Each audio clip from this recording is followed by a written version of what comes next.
This is Early Exit, a young, hardworking, ambitious, and very successful 25-year-old Zoomer by any objective metric. From the time he was a kid, he did literally everything by the book, every step of the way. Top of his class in high school, graduated from a great college, and now has a $125,000 salary as a software engineer. Typical American dream success story, right?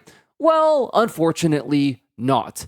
You see, Early Exit recently blew up on YouTube for sharing his experiences of how, despite earning well over six figures as a 25-year-old, he's still struggling to get by in this economy and this broken system. Now, I know what these delusional boomers are already brewing up in the comments section. I told you so. It's these damn kids recklessly wasting money on iPhones and avocado toast. Unfortunately for them, the facts, numbers, and evidence, however, tell a totally different story.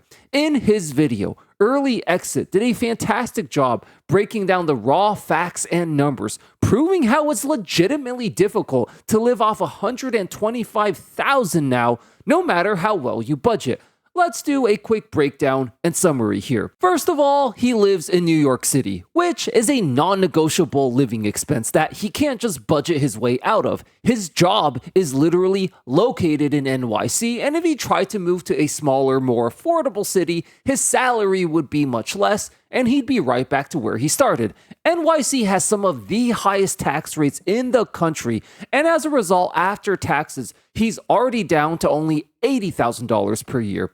Then you have to factor in that the average rent in NYC is $4,000 per month, which means after taxes and rent alone, he's already down to $32,000 per year. Already, rent and taxes are not avocado toast, iPhones, or eating out all the time. They are non-negotiable living expenses you have to pay no matter what.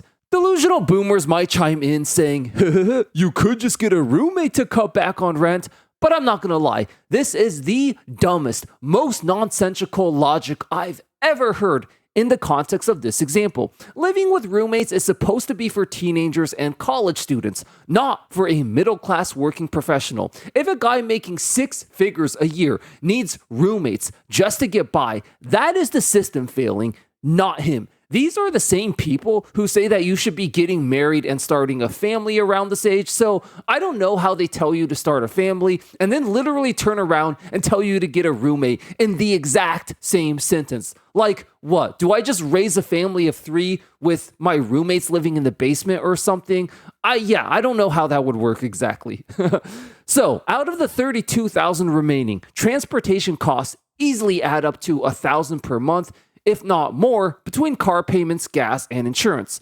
Which leaves us now with only $20,000 left. And we haven't even talked about food yet, which is another non-negotiable mandatory living expense, which is rapidly increasing in price, as you've all seen and experienced. Once you subtract food, along with other mandatory living expenses like utilities, phone bills, etc., it is very easy to see how even the most hyper-successful and hard-working Gen Zer right now, making over six figures a year, is still struggling to get by.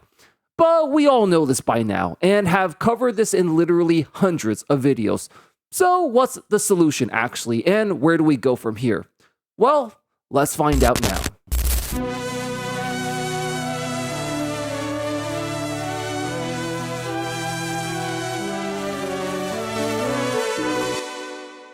The greatest capitalist myth of all time is that it has reduced human toil. This is one of the most poignant and historically accurate quotes of all time, which we've spent a lot of time exposing here on this channel. But perhaps the second greatest capitalist myth of all time is that nothing is free in this world, not even in nature. And that's why we should all be forced to work for and accept these dogshit capitalist wages. So we're going to do something a bit different and interesting for this video. Rather than breaking down and debunking these myths one by one, we're just going to kill two birds with one stone and debunk them together in one fell swoop. Because as you see, these two capitalist myths are heavily intertwined, and once we successfully knock one of them down, the entire myth of capitalism collapses, and we can finally look to build a better system.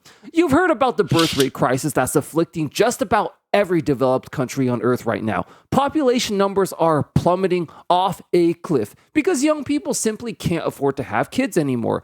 But have you ever wondered why specifically right now in 2025, it's essentially the first and only time in human history that this has actually happened?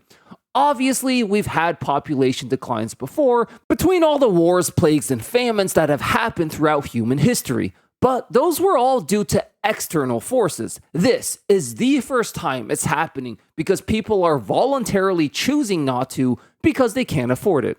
Billions of extremely poor and impoverished people have existed throughout human history. Serfs, peasants, cavemen, and the like. We're told we should be grateful. We have it so good compared to them. We live in the best time ever. And yet, despite how poor they may seem on paper, they were always able to afford to start families and have children. A lot of times, many multiple children. Meanwhile, we're sitting up here splitting rent with 5 roommates just to get by. So this just doesn't really make sense or add up at all. How exactly is this even possible? Well, the answer is although they didn't make that much money, they started life with a lot of free stuff. You've heard me say this before. The earth and all its valuable land were created 100% totally for free. No human labor was required to build or create the earth and the land that we live on. This is just an objective scientific fact that proves free stuff does indeed exist. Capitalists won't like hearing this, but unfortunately for them, facts and science don't care about your feelings. And this is why the fact that you have to pay such an absurd amount to live on land that was created for free is quite frankly the biggest scam and grift ever. A pre-industrial farmer may not have had an iPhone, but he had something far, far more valuable: the right to live on the land of this earth for free. Let's do a quick tale of the tape comparison between our good friend early exit and the life of a pre-industrial farmer to see how they stack up. Out of the $125,000 early exit makes per year, immediately $45,000 is gone on taxes, $48,000 gone on rent, and $12,000 gone on transportation costs. This adds up to a total of $105,000 gone immediately on basic, non-negotiable living expenses. This has nothing to do with spending habits, unlike what delusional boomers think. You can't just cut back on taxes, you'll go to jail. You can't just cut back on rent, you'll go homeless. And you can't just cut back on commute costs, you won't even be able to get to work in the first place. This leaves him $20,000 left per year in New York City, one of the most expensive cities in the entire world, to pay for food, utilities, and other basic living expenses.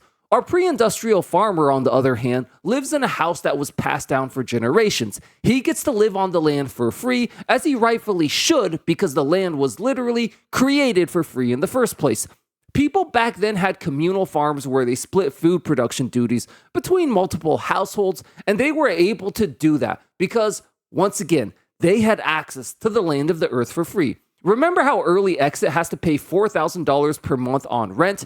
In a big city like New York, the overwhelming majority of rent costs, as much as 90%, are due to the cost of the land and not of the building on top of it. This is why even a tiny studio there is expensive to live in. If you were to put that same tiny studio in some rural town in North Dakota, it wouldn't cost nearly that much, and we all know this.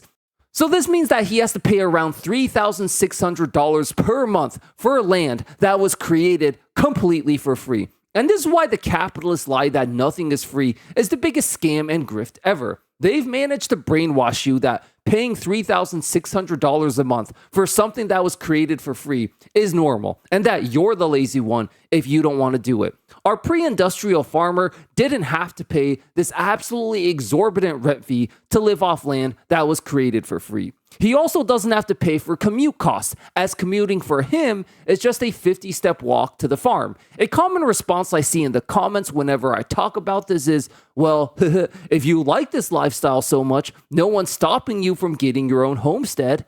Actually, this is just another dishonest capitalist lie and a very long list of them. I actually researched homesteading a lot, as some of my subscribers were interested in trying it out as a way to escape the system. It turns out it costs anywhere from $200,000 to up to $1 million just to start a homestead in the United States. Most of these costs come from, again, you guessed it, having to pay for land that was created totally for free.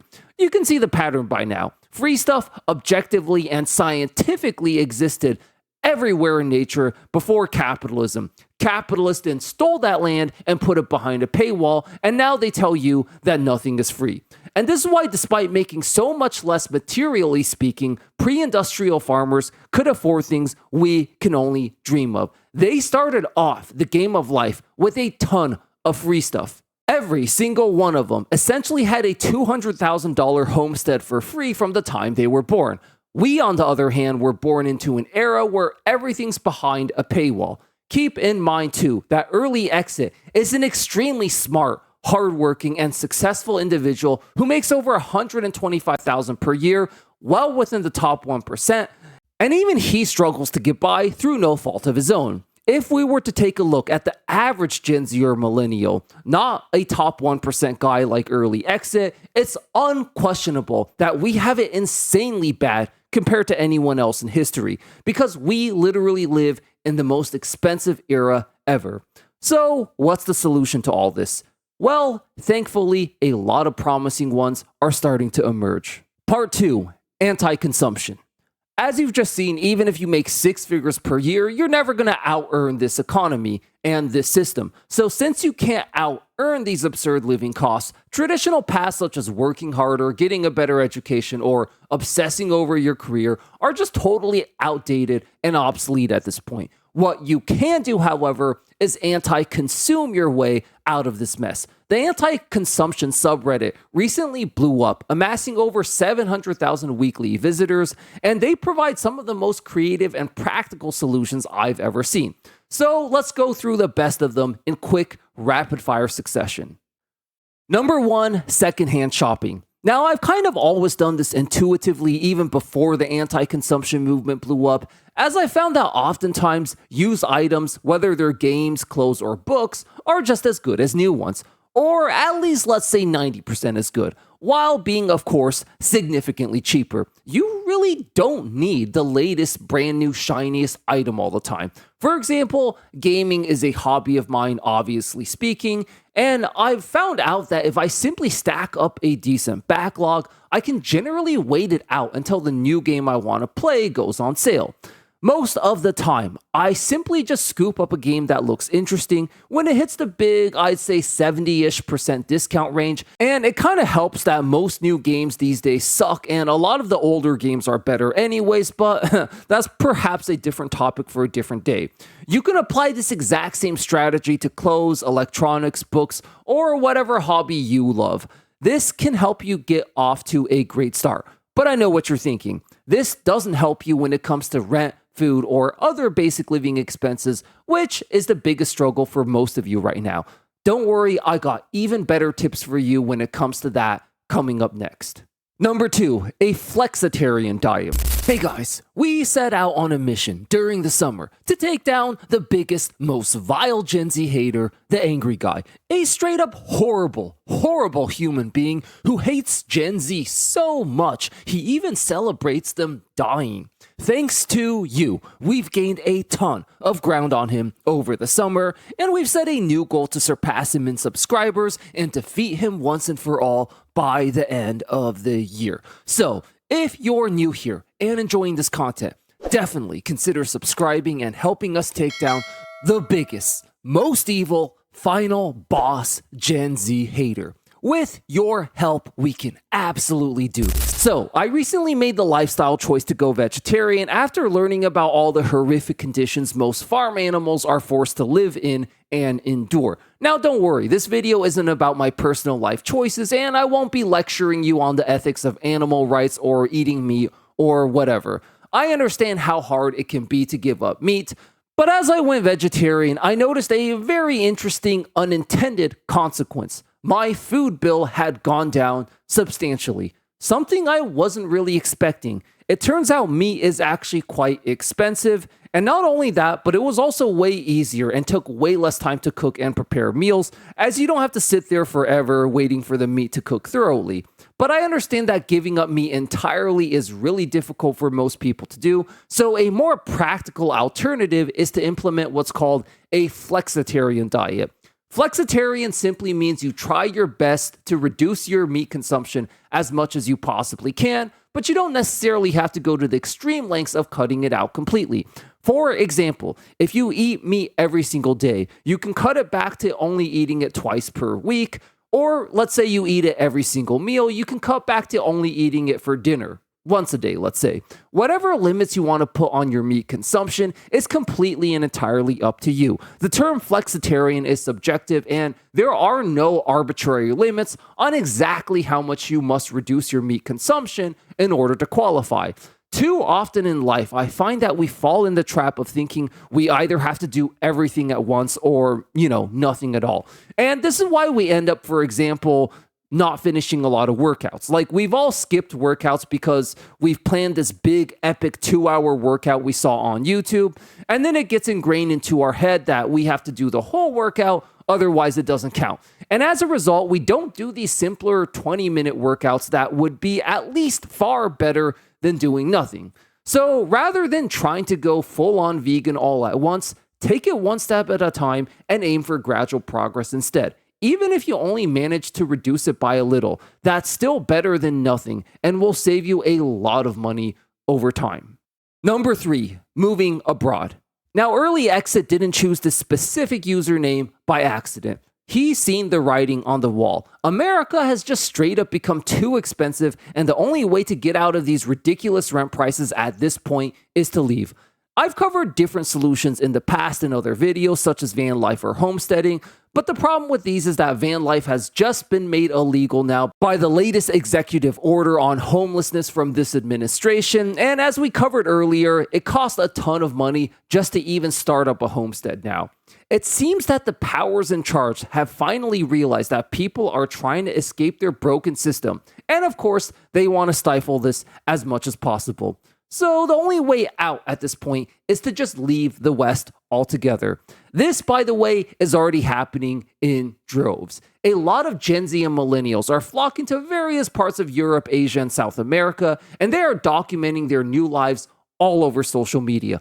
People are shocked at just how affordable life is in these areas, with many of them able to live comfortably for around $1,000 a month or even less. Moving overseas, I get it. It's a huge challenge for many reasons, and it's not a perfect solution. But at this point, I just don't see how it's even mathematically possible to deal with these insane rent prices in the West right now. Unless, I don't know, you're willing to live with 5, 6, 7, 8, 9, 10 roommates or something.